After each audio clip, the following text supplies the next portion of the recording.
Welcome to another episode of Serial Killer Files. I'm your host, Arthur Morgan, and today we're diving deep into one of the most chilling cases in American criminal history. This is the story of how a charming law student's own arrogance became the key to his downfall. This is the hunt for Ted Bundy. Picture this: October 2nd, 1975. Salt Lake City awakens to a cool, bright morning. In a small room at the Metropolitan Law Building, a young law student named Ted Bundy sits waiting. He's confident, almost cocky. He believes that in just a few hours, he'll be walking free, heading back to his classes, his life continuing as if this whole ordeal was just a minor inconvenience. But Detective Jerry Thompson? He's having second thoughts. When Bundy emerged from his holding cell that morning, Thompson couldn't believe his eyes. The man standing before him looked completely different from the suspect they'd arrested weeks earlier. When he came out with his new hairdo, that just blew my mind, Thompson would later recall. Bundy had done something that would become his signature move throughout this entire saga. He tried to outsmart the system. Knowing that photographs from his August arrest showed him with a round face and medium-length bushy hair, he'd gotten a strategic haircut. His hair was now trimmed shorter, combed neatly, and parted on the opposite side.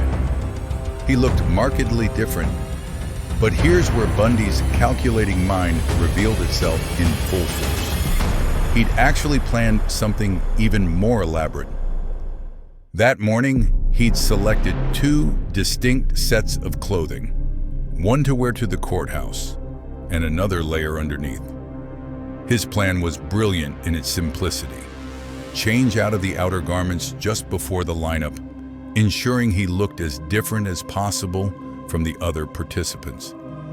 Yet, in a moment that would prove prophetic of his entire downfall, Bundy experienced a last-minute change of heart.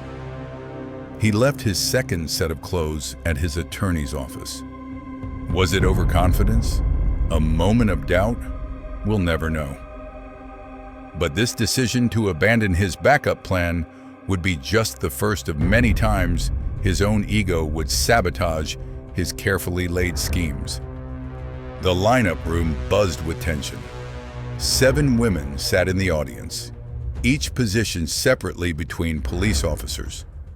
3 of them were actual witnesses: Carol DeRanche, Raylene Shepard, and Tamara Tingay. The other 4 were county employees, what Detective Thompson called ringers. For 20 minutes, 8 men walked across the stage, turning in different directions and reciting 3 specific phrases. Would you like to come to the station with me? Could you come outside and identify a car for me? It'll just take a minute. I'm a police officer. Your car has been broken into. These weren't random phrases. Each one was carefully chosen to echo the words witnesses remembered from their encounters with the suspect.